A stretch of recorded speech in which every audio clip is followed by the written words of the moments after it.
Hey guys, this is Kevin from fearlessprogression.com, and today I want to talk and elaborate on the topic of insecurity.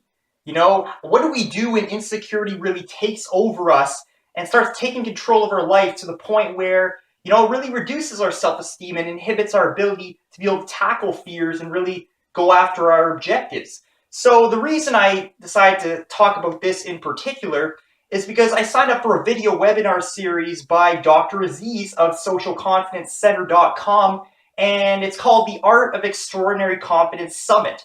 And in this video series, there's a bunch of really, really awesome talks by confidence gurus and people who, are infamous for getting over their insecurities and, getting over their lack of self-esteem. So the first speaker in this video series was a guy named Sean Stephenson, who you may or may not have heard of, but he's a huge guru in the area of self-esteem and overcoming insecurities. So he has a condition known as osteogenesis imperfecta, or brittle bone disease. Now, this involves him having to be in a wheelchair. He's less than 4 feet tall, and you can imagine having a condition like this can really inhibit you in terms of your appearance and the way you perceive your appearance, the way you think others perceive your appearance. So this has been something he's struggled with, and now he's on a mission to be able to rid the world of all insecurity. That's his goal in life. So I wanted to share some key takeaways I took away from hearing him speak in the interview I watched in the video, and it was really impactful. I took away some really, really awesome messages that I want to share with you guys today and give my spin on it and kind of how I've experienced similar things in my life, and hopefully, of course, inspire you guys to, get over your insecurities and your low self-esteem. So the first thing he was talking about in the video was that you can never really eliminate self-doubt fully. It's not something you can fully rid yourself in your life, and by doing that, you're only going to allow yourself to suffer. What you can do, though, is you can eliminate the propagation of feeling like you aren't enough. The actual emotion that comes with it, you can control that as you get more control over your emotions. So one thing to note is that insecurities, they come up in different forms. On one particular year or day or week, you could be scared of, let's say, public speaking. And this is something that, when you get enough repetition in and you get the consistency of it and you get the experience doing it, you're going to feel a lot more confident in that area. But that doesn't mean that something like, let's say, getting into a marriage, let's say you want to propose to your girlfriend, that's something you've never done. That's obviously a new experience. And that fear of uncertainty and fear of potential rejection could come into play because it's something different from public speaking. It's a completely different matter. So insecurity will keep popping up in different situations, but the important thing is to know how to cope with that. And he talks a lot about, like myself, he talks a lot about mindfulness and, starting to see your mind as being on your side. So of course, being able to, just be with your emotions and really see the way you're feeling for what it is, and, be able to look at your insecurities as just what they are, just feelings that you're feeling and are really engrossing your mind. So another thing I want to say is that he has something called a When Life Works list. A When Life Works list. And what this is a collection of empowering activities that he does. Things that really help him focus on, being in his best state, being in a confident state, not being, drawn down by his insecurities and doubts. And I'll name some of the things that he does. So he, things like hydrating, drink a lot of water, spending time with his spouse, journaling. And what he does is he has a big list of things, and he takes 4 of them each day, and he does those each day. So very interesting. I know personally, I have a lot of things off his list are things that I use, but I don't have a formal list that I can constantly focus on and go to when I am encountering insecurity. Now, again, I emphasize that if you try to completely eliminate self-doubt, you're going to just suffer. The fact of the matter is that fear can't completely diminish. It can't go away. It's always going to appear. And the key, I think, is, being able to come to peace with your fear. Really look at your fear as nothing more than an emotion, something you're feeling.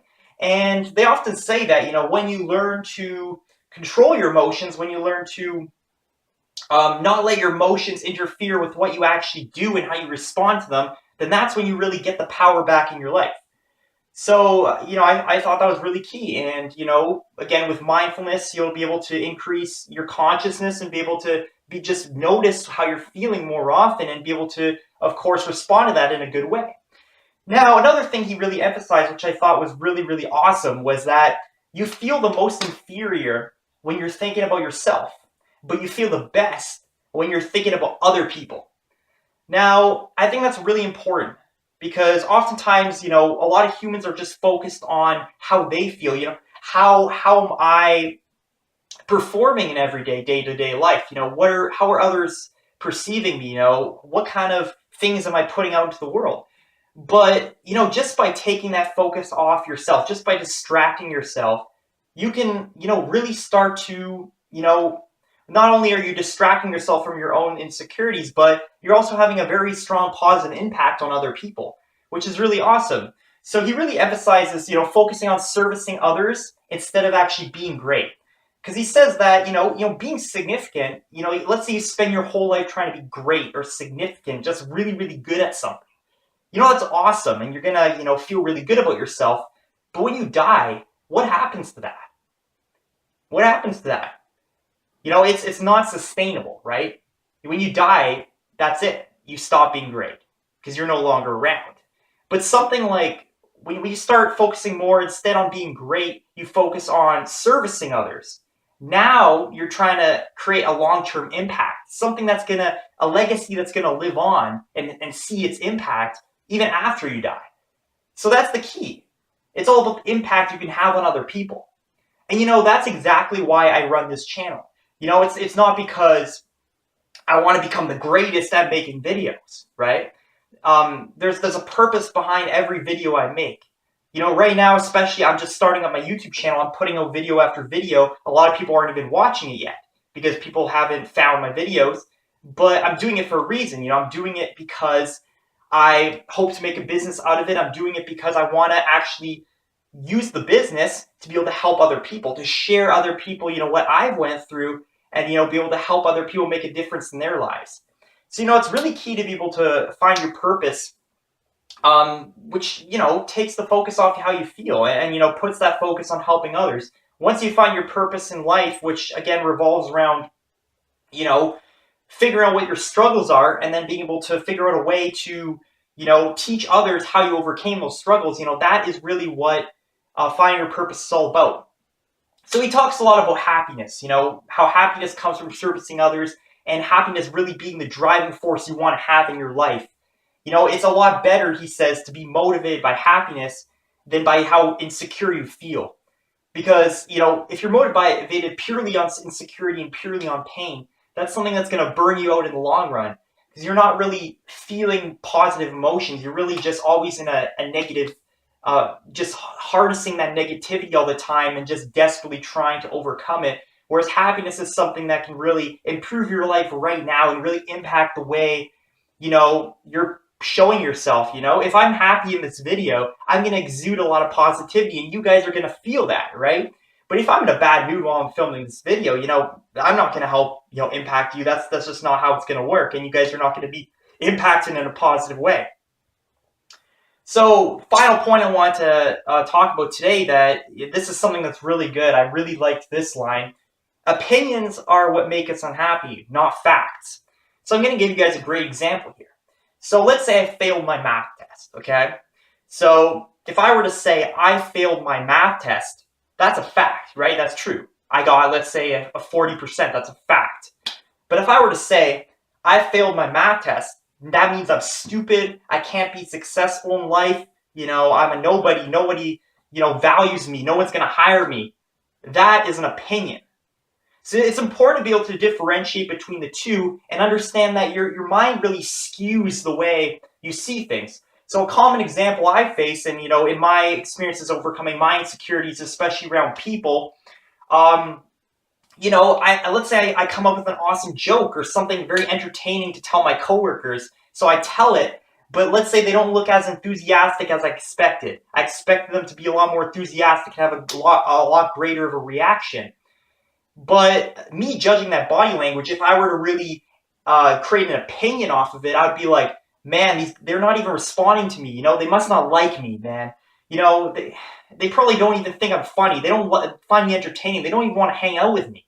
See how that's such an exaggeration? Whereas the fact might be, let's say the reason they did that was they're a little tired. They don't feel like, maybe being as engaged in the conversation. So it's really important to understand the two things. So, in summary, I took a lot away from Sean Stephenson.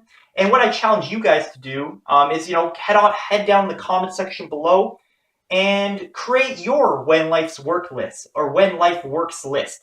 So what you have to do is then create, post down in the comments maybe 3 things you can do that will empower you, that'll help you feel good and increase your self-esteem. So it could be, drinking a lot of water, hydrating yourself. It could be, reading a self-help book. It could be, hanging out with your family, things that'll put you in a positive state. So 3 things down below in the comment section below. And, I'll respond to you and engage with you guys. And I encourage you guys, of course, to head over to fearlessprogression.com. The blog post for this article or this video will be up on the website under recent videos. And you can head over on Facebook as well. Like me there at Fearless Progression. On Twitter at FearlessProg, FearProg, or FearlessProg. And you can follow me on Instagram as well, and my other social media sites. So guys, until next time, have a good one, and I'll see you in the next video. Take care.